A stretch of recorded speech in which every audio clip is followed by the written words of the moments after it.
Kaixo, Inigo Alberdi naiz, Lizarrako Aintzinako Musikaren Asteko zuzendari artistikoa. Aurten, urtero bezala, Lizarran, irailaren 1-tik 10-era hainbat kontzertu izango dira Aintzinako musikarekin.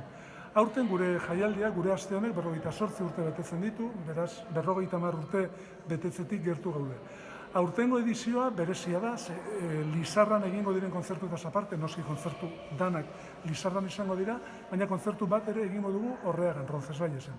Eta beraz, pixkat desberdintzeko, aurten berrikuntza bezala hori ez, Lizarratik kanpore kontzertu bat izango dela, eta aurrerako urteetan ere asmoa daukagu horrela izateko. Pixkat gainetikan komentatzearren, astea hasiko da Nafarroako Orkestraren kontzertu batekin, jarraituko dugu Iruñako Katedraleko musika kaperaren kontzertu batekin, Vox Luminis talde belgiarra, ahots talde belgiarra ere izango dugu, eta baita ere Sevillako orkestrako bakarlariak kontzertua eskaintzen. Horietaz aparte, Benjamin Alak, klabe jotzaile frantsesa izango dugu, baita ere Concerto Melante, Alemaniako laukote bat, ganbera musika egiten, eta baita ere, horretaz aparte, Voces del Aire taldeak Monteverdire madrigalak eskainiko dizkigu.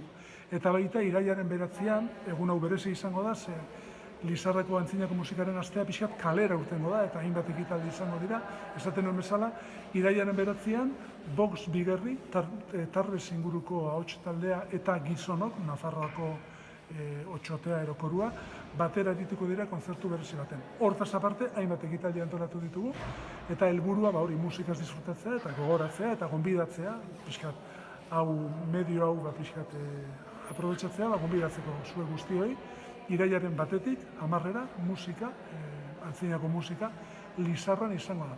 Etorri eta gozatu.